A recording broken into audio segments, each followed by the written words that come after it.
Pop, pop, connect the genocidal dots. Pop, pop, connect the genocidal dots. Our babies have been shot by these occupying armies called the KKK cops. From Celine Tyndall, Alex Nieto, Luis Dimitri Kkkrapitalism to Stevon Clark. Who called those three dangerous numbers and made them a mark? From Andy to Almacar, and now Saheed Basil in New York. Stop calling the murderers called the KKK cops. But wait, this happened before. Connect the genocidal dots. It's just that the true herstory is never taught. Yeah, today's podcast from a poverty scholar goes out to all the mamas who lost their sons to these murdering guns, to all the mamas who lost their daughters to these lies of the colonizers. Today's podcast from a poverty scholar is entitled, Capitalism Killed Everything, Even Our Courage. At the end of the day, there is a way that we can never engage with the people who test, arrest, and incarcerate us. That's what we do every day at Poor Magazine, Prensa Pobre. But not calling the PoLice is hard. So hard that most people aren't ready to do it. Relying on the white supremacist crafted notion of security, which was set up hundreds of years ago to protect the stolen indigenous territory and the colonizers that stole it, modeled after the slave catchers of the first part of the genocidal project known as the United Snakes of Americlan. That's what comes easy. But not calling them ever, that's the deep, hard, frightening, and ultimately most revolutionary work. From Betty Jones in Chicago to Cowbitch Tran in San Jose to the recent brother in Brooklyn, Saheed, it's not just the evil white supremacists or the benevolent gentrifuckers that call the KKK cops. It's often us calling these paid killers on each other. In the case of many of the most tragic stories of death at the hands of the PoLice, it is us, the poorest, working class, trauma-filled, and most vulnerable among us that make those 911 calls on each other, because we often say, what else can we do?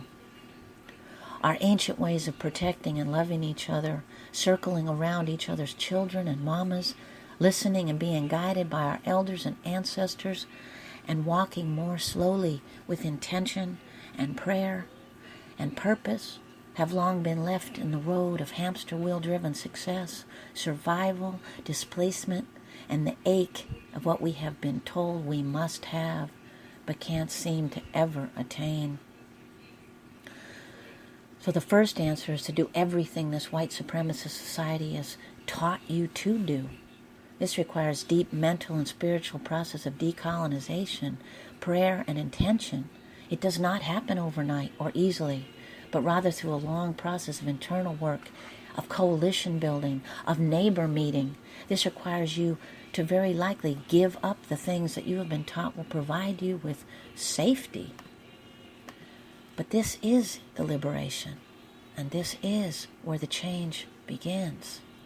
You see, one of the scariest parts is we have been taught that this fake post-colonial white supremacist notion of safety, which is also equated with a corporate notion of cleanliness, means that there's a complete absence of humans in our racist, classist, clean cities landscape.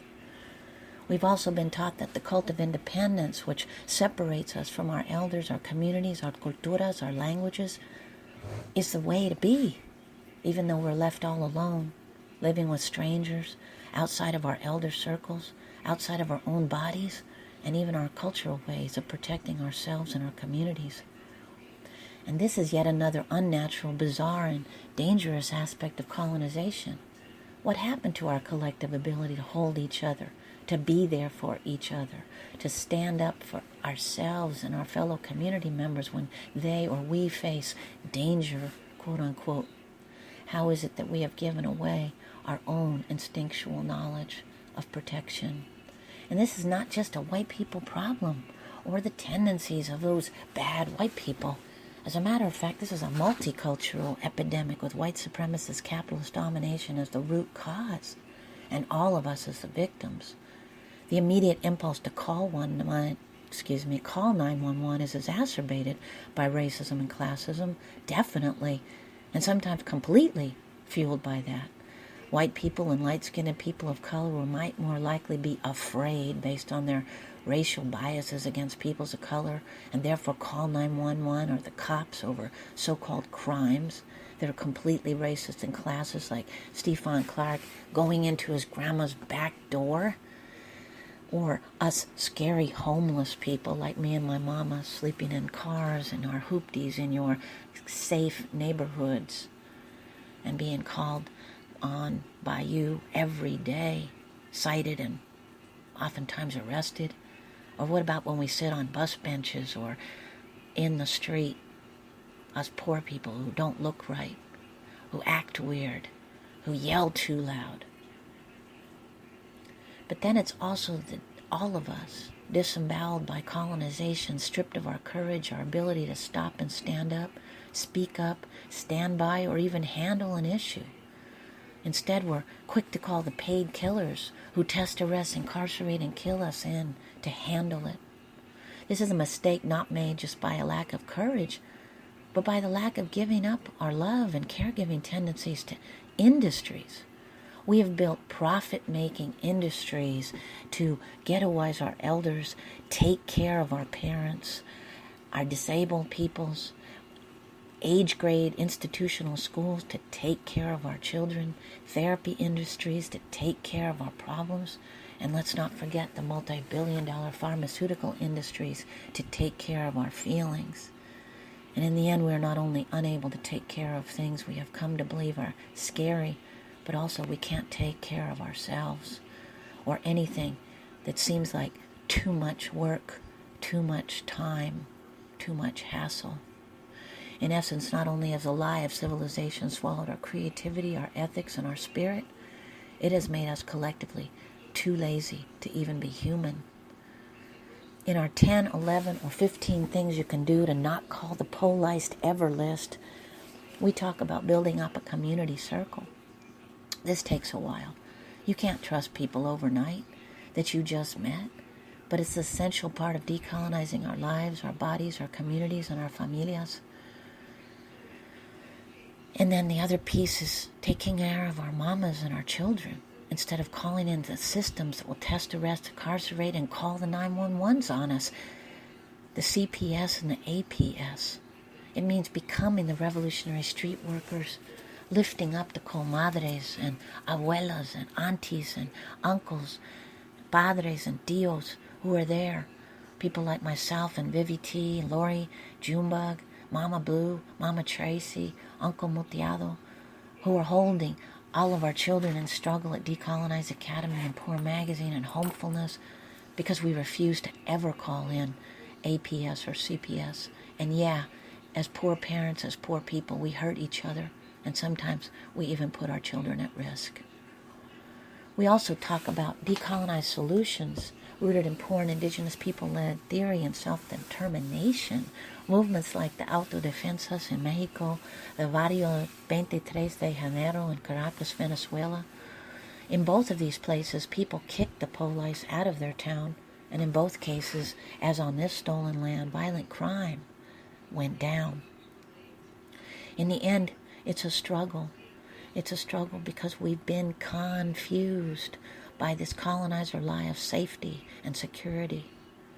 And it's much harder to do the work of holding each other.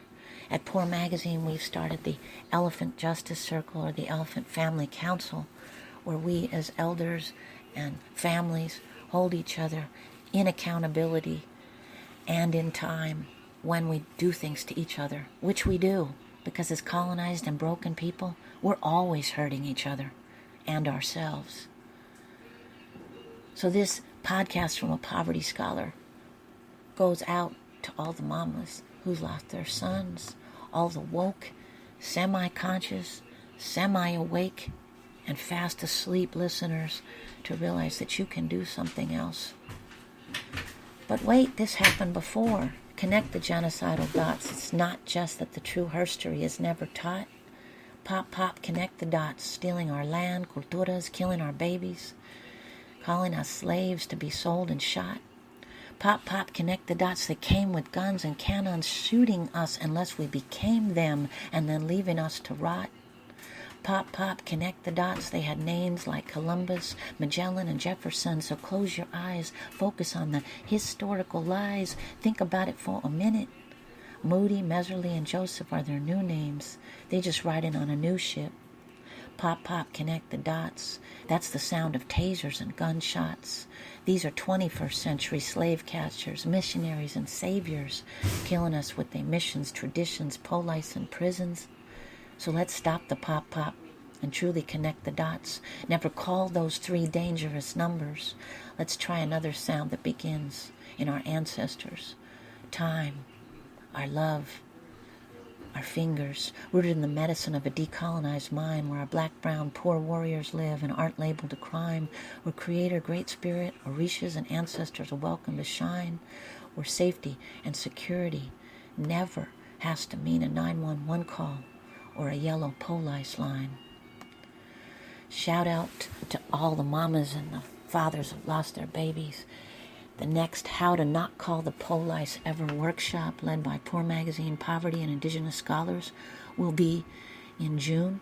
If you'd like more information about it or to sign up, you can email us at poormag@gmail.com. As well, we will travel to your university, school, town, or community and teach it as well. All love to all the people listening and to trying something different. All love to the spirits who are always listening, to the first peoples of this stolen land, and to all of you. Ashe ho omateo.